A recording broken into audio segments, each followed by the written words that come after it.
Kita menengok sejarah sebentar, sejarah tentang peperangan, perang besar tentunya, perang yang melibatkan ribuan orang bertempur sejak zaman peradaban manusia, sejak 2500 tahun sebelum Masehi hingga saat ini. Ketika diakumulasi, memang ternyata hanya wilayah tertentu yang memang hobinya perang. Bahkan kalau dibandingkan dari warna kulit dan wilayah keadaan bangsa tersebut hidup, maka dapat disimpulkan memang kehidupan alamnya keras. Ketika kebutuhan akan makanan, kebutuhan akan tempat tinggal, dan wilayah tersebut terganggu, perang pasti terjadi. Bangsa dan wilayah paling banyak perang adalah Eropa. Kalau diakumulasi, ada 5.000 perang lebih selama 4.500 tahun ini. Dan 55% perang itu ada di wilayah Eropa. Atau juga ada unsur Eropanya di wilayah lain di seluruh dunia. Wilayah Tiongkok atau Asia Timur, kemudian Asia Barat, wilayah Arabia dan Persia adalah nomor 2 terbanyak, sekitar 28%-an, sisanya menyebar rata. Afrika, Asia Tenggara, Amerika Latin.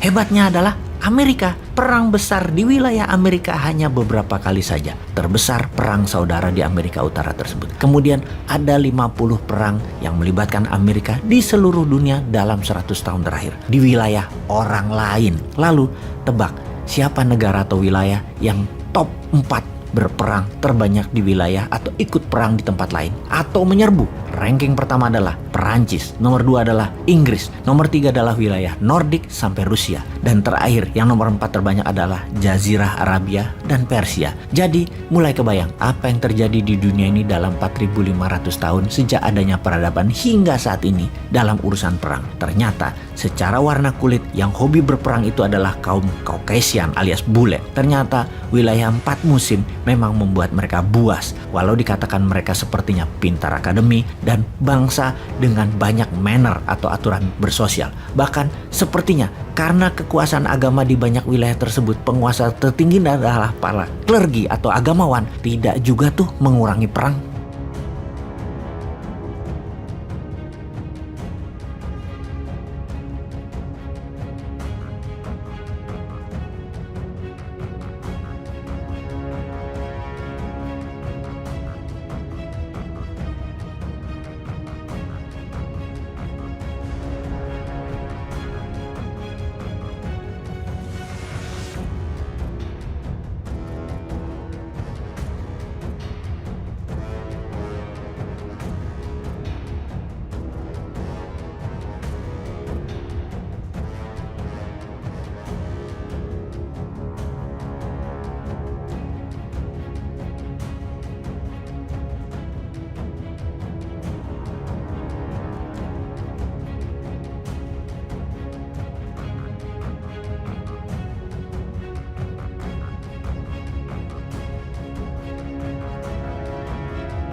Jadi, ketika dunia menjadi pintar, menjadi manner, bahkan kesannya beragama, ternyata perang tetap saja dilakukan. Kali ini kita tidak membahas hal yang berbau psikis atau kejiwaan, juga spiritual.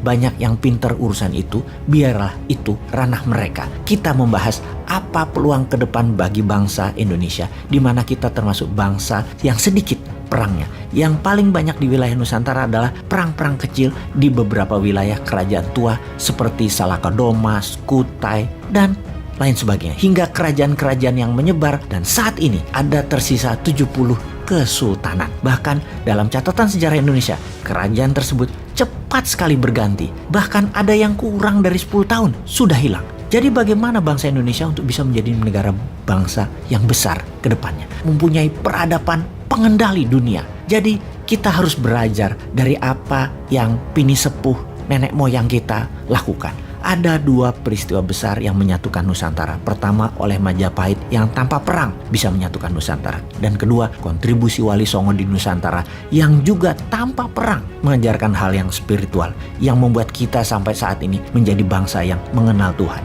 Perang bukan budaya Nusantara, namun tetap menjadikan Nusantara bangsa penakluk, penentu kendali dunia.